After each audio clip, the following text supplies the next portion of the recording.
Yo, what's up guys? Mike here, coming at you from the mushroom farm, and I got a great video for you guys tonight. So tonight we are going to talk about sales outlets, knowing your market, and just being able to sell the most amount of mushrooms from your farm possible. This will also pertain if you're like a vegetable farmer, or if you have maybe a small scale business from your house or your farm or something like that. This may help you out. And those of you just now tuning in, if you're new to the channel, my name's Mike. I'm a mushroom farmer. I've been doing this 9 years full time. Here's just a few pictures and clips of some of my grows and some of my harvests over the years. But we have over 200 videos right now on mushroom cultivation on this channel. I'm doing daily uploads. We're doing monthly subscriber giveaways. I actually have a subscriber giveaway linked down in the description box below. So if you want to enter the subscriber giveaway, just click down in the description box below. Go over there to that video. All you have to do is drop a comment down below. Any comment will get you entered. I'm announcing the winner to the subscriber giveaway on Thanksgiving at noon, Rocky Mountain time. So get all your entries in by then, but we're giving away $600 worth of liquid culture. And then we also have a Black Friday sale coming up. So if you're into mushrooms and farming, make sure you click that subscribe button right now so you get more mushroom and farming videos like this in the future. But anyway, we're going to get in today's video. Like I said, we're going to talk about sales outlets, knowing your market. I also want to say, if any of you guys have suggested videos for me or anything you'd like to see, just drop it down below in that comment section. I really appreciate all your comments, all your questions. You guys are great. I really enjoy answering your questions and making videos for you guys. I previously stated in other videos, mushroom farming is essentially the marriage of art and science. So there's two ways I feel like you can approach this when you're very first starting. You can choose if you want to be more of the artist type or more of the wholesaler too, okay? So you can do more like kind of high-end, high-quality, small-scale type of cultivation, be more so that artist, or you could be selling to distributors, wholesalers, stuff like that. So there's two different paths you can take depending on the context here and like the volume of output you have on your farm. Now, I have sold at farmers markets, restaurants, CSAs, grocery stores, wholesalers, and distributors, and I've also done direct from the farm sales. So we're going to cover all that in this video. Now, I want to say I mainly started selling at farmers markets, so let me just share with you how I kind of first started with my business.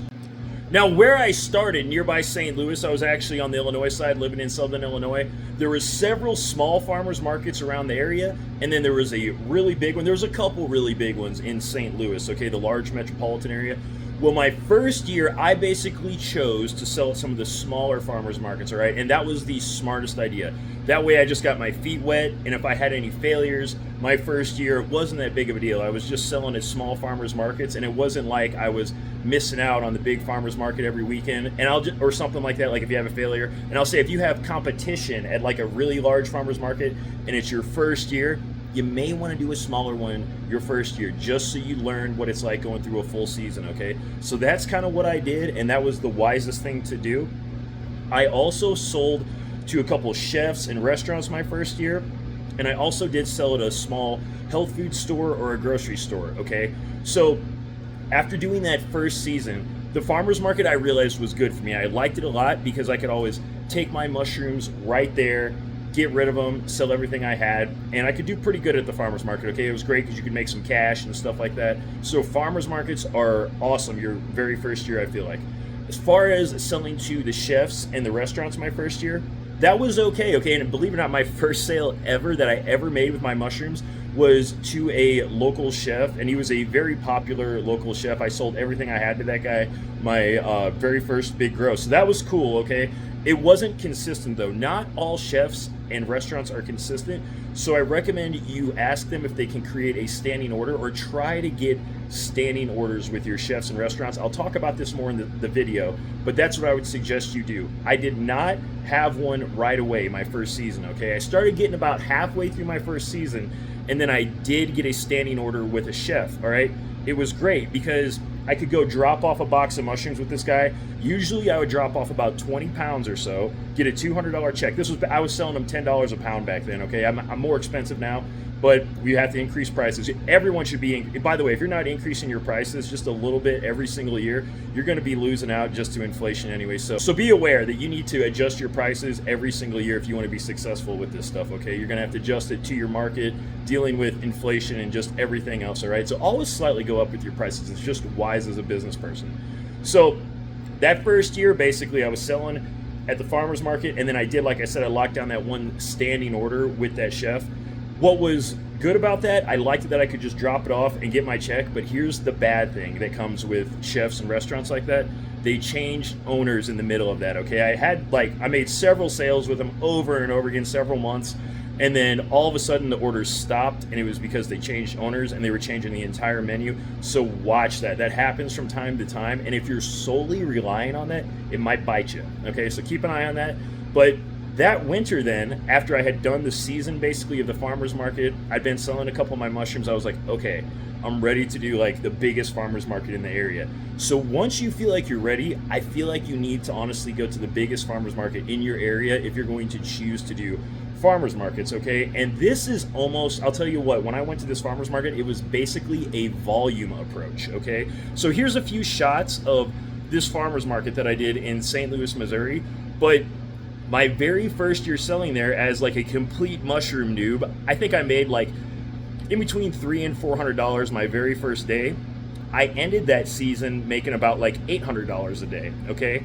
Now, I stayed at that market for 6 years total, and then my last year finally selling at that farmer's market, I had many days in between $1,500 and $1,800. My best day was an $1,800 day at the farmer's market, okay? So if you're at a good farmer's market, you can expect to make around $1,000 up to $2,000, maybe even slightly more, okay? So that is a good farmer's market, and I suggest you try to get in those, maybe your second year farming, something like that.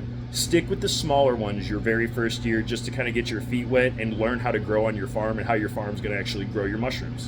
Okay, now I also briefly talked about selling to grocery stores or health food stores. I want to talk about that my first couple years and talk about my experience with that. Typically, my orders were not as large with them, and I actually canceled pretty much doing all those within my first couple years just because it was not worth the effort, okay? They were smaller orders. I was actually just doing so well at the farmer's market that was my main outlet, and it was honestly more consistent than all the restaurants that I had in the St. Louis area. So I preferred that one big single farmer's market.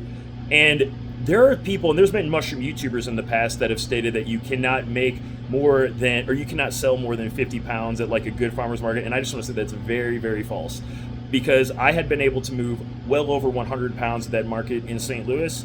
I've moved over 100 pounds here in Western Colorado at a single farmer's market, and then I'm adding in a second one this next year. So I will be having 2 farmer's markets going on next year, and I will be moving well over 200 pounds a week at these farmer's markets, okay? So now, how did I find these good farmers markets, okay?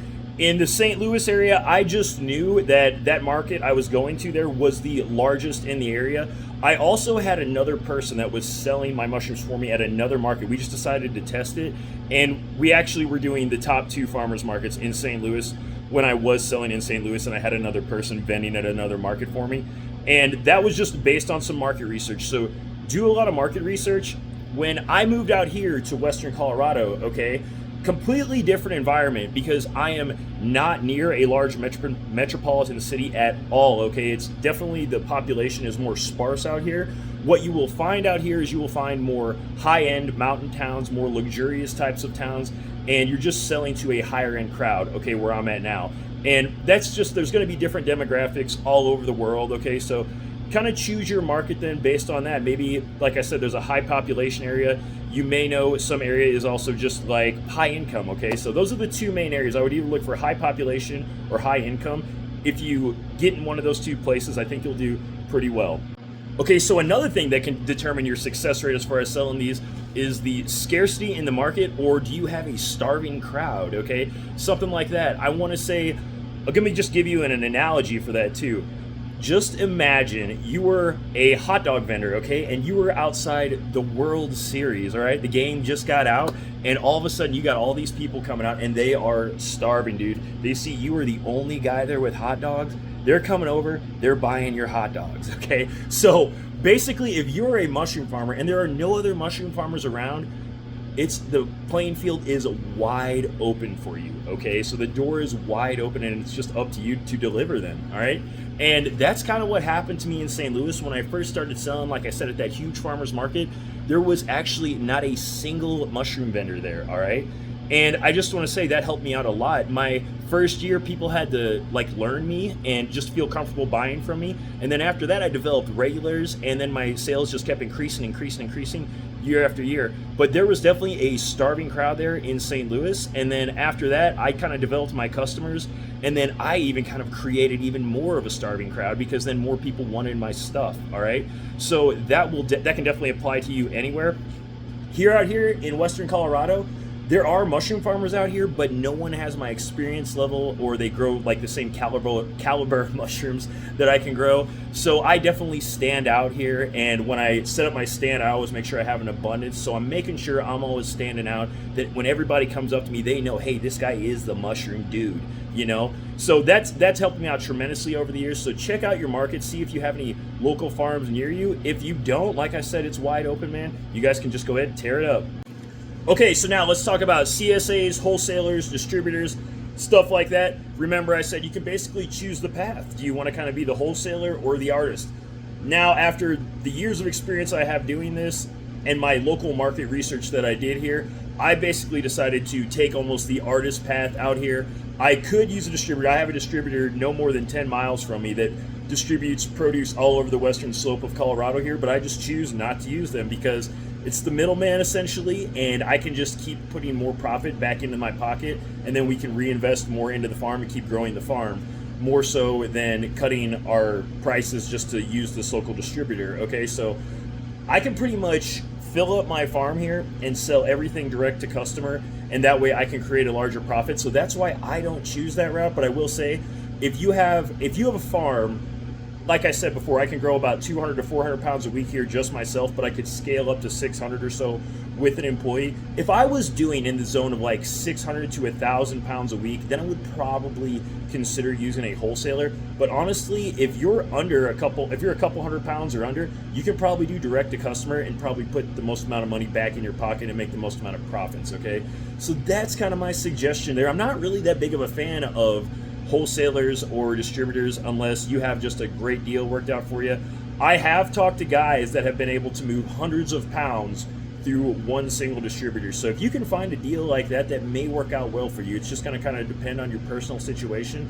But me out here, I don't really use distributors or do wholesaling too much anymore. Pretty much I'm always direct to customer. Now, there are some CSAs here. I will say the CSAs that I have here in Western Colorado compared to the ones that I used to have near in that St. Louis area, the CSAs here are much bigger, okay, and they're much better.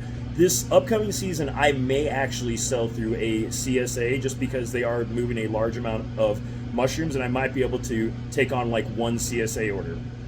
Let's talk about restaurants now too, okay? So I do sell to restaurants. The only time I sell to restaurants is when I create a standing order though.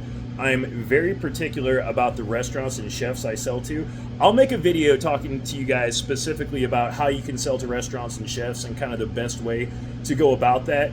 But me personally, what I've kind of experienced over the years, the worst things is when the menu changes on you, or the restaurant, like I said, they change owners, and then all of a sudden you just lose a sales outlet. So not a big fan of restaurants just for the fact, like I said, you can have some problems with them. It can be inconsistent, and that's pretty much why I kind of like going to farmers markets, because I know, hey, the farmers market is on this day. I just have to go there with all the mushrooms I have and sell as many as possible. And I will tell you guys, the good farmers markets that I did here, I had the ones that I picked out that I selected. I was like, okay, these are the best ones here in Western Colorado. I never missed a single day of the farmers market this season, okay? I am dedicated. So if you are a dedicated type of person, and you have to be if you're going to be a farmer, okay? Because even if you're going to be selling to restaurants and chefs like that, if you miss one order, you're out of luck, dude. A lot of them, they'll drop you, or your orders will probably be not as good after that, okay? So you have to be consistent no matter what, otherwise you're just not going to make it.